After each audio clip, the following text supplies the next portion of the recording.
Today we are here with Michael Massenburg, and we are very proud to interview him. He's one of the greatest artists in our community and in our mural community. And so the Mural Conservancy of Los Angeles is very proud to be able to do this interview. So, hi Mike, how are you doing? Thank you, doing great. And can you tell us a little bit about yourself, about where you were Angelino? I think. Okay, basically lived in LA most of my life. I was born in San Diego. I'm a Navy brat. My dad was in the service. Moved to Long Beach and then settled in Los Angeles. Been in Los Angeles pretty much the rest of the time.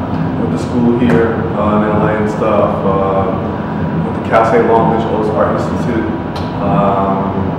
Just pretty much Angela, all true. How did you find yourself in that? How did you discover this? Oh wow, it's been an interesting journey. I did a roundabout way because it wasn't a straight line. I always was in the arts, but I didn't know anything about like how do you make a living at it. So as I went to school, I did take some art classes and stuff, and then later on, when I was at Cal State Long Beach, I was taking art classes, but I became a business major. So I actually started. Good combination. It helps. It helps. Yeah. Every artist should have a business major. Exactly. And at that time, I wasn't sure I was going to be doing art because I didn't know anybody, I didn't have any kind of relationship at that point in time. So I ended up going to Washington University, which I've been in previously before when I was in Cal State Long Beach in the early years. And I went there and I got a chance to reintroduce to John Outridge.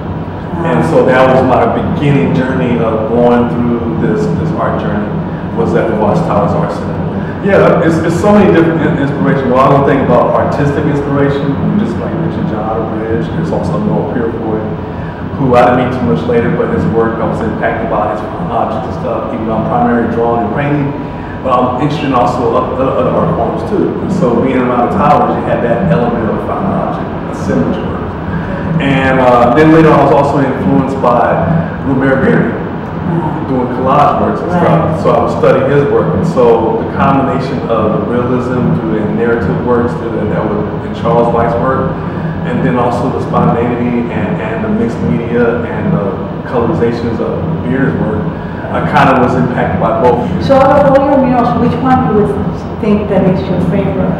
It's hard. I mean, there's so many of them. I mean, there's ones that are different for different reasons. I mean, one of the first ones I did was actually out of town. I mean, actually I did a few things, small community, but probably the biggest one was probably doing a piece for the American Jazz in Kansas City, the history of jazz, called Jazz Eras. And that was in 1996, 95, and so that was my first time doing that. In regards to the piece I did a few years ago for Central Avenue Jazz area, right near 42nd Street, I was commissioned by the KFC to do the history of the jazz in the area, and at the time they also had a festival. Very beautiful family. Yes, I enjoyed it. I always loved history, especially history of Los Angeles. I love to illustrate stuff like that. And so I did a little bit of the personalities who were influential, like some of the teachers who taught some of the students, and of course the students we knew about, like Horace Tapscott, Dexter Gordon, also, just a whole bunch of people, even people may not even realize, like the women, like Carl Bryant, people like that. And so it was one of those things where I just wanted to illustrate and create that so that people can see who are these people, and some of these people are still here. And so that was done, I think, like 2000. And then about a few years ago, it was graffiti, slightly graffiti and stuff.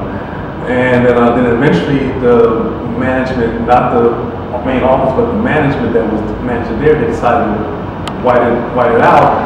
But I didn't contact them, even though they had my information, so I couldn't understand why they did that. And so we're going to go forward and talk with KFC to get it restored. But we can't do anything because the city has going through their revisation of the ordinance and stuff. So that's one of the challenges and stuff. And even a few years ago, I was commissioned to do a mural in Newark Park, but we couldn't do it because there was under review as far as the ordinance and stuff. So what's really tragic is that one time LA was the mural capital, period. now, I don't know where we are now, because we have. Well, that's what we're trying to do, you know, we're restoring the murals in the 1984 Olympic. Oh, yes. And we also are restoring murals throughout Greater LA, Yes. so it is very important to us to hear your voice and see.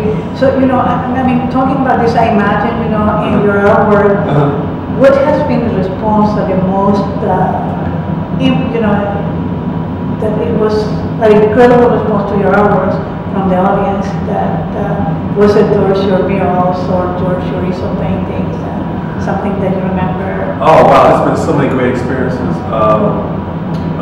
One of the great things about when I'm in the process of creating paintings on the streets, murals, right. People that come by and stop and talk to you. Yeah. That's really, to me, I think the jewels of it, because people say like, oh, you know, some people even, you know, donate some money on the spot, and I mean that's, you know, or bring you something to eat, or just the conversation, or talking about who's in the mural that they know, you know, or talking about like, oh, we're gonna protect this because this is ours. So all those, I think that was probably the jewel of, you know, I mean it's great to get the recognition through the newspapers and magazines and the critics and stuff, and the commissions are great, but when you connect with the people that live with these pieces every day, I think that's really the heart and beauty of it is. Thank you for saying that. That is so important. Yes. Now, do you have a project that you're working on now? Right now, I'm currently exhibiting at the California African Museum in an exhibit called Shared Threads. Oh, I haven't been. I have to go and check it out. And it's 6 artists, and so I have 6 artists all together. And I have a large installation. One was a 12-foot painting I did. It's interesting, I'm used to doing large stuff in murals, but the first time I've done a large piece for an exhibition like that. And so I'm doing that. And then recently I had a Metro Line farming station was opened up this year. Yes. So I did that. I'm so glad that you got the commission. Oh, thank you. It was so really, yes. Yeah, we're kind of like, you know, he's at Crenshaw, I'm at Farmdale, nearby. So we're kind of like, I guess we're kind of like still side by side friends. Yeah. By observing your artworks and by having talked to you different occasions, I realize that your themes, are very social in your artwork, that you are concerned with them. Can you talk to us a little bit about what, you know, the message that you're trying to convey through your artworks? Yeah, it's one of those things that growing up was so filled with so much stereotypes and all kind of separations as far as like communities and stuff.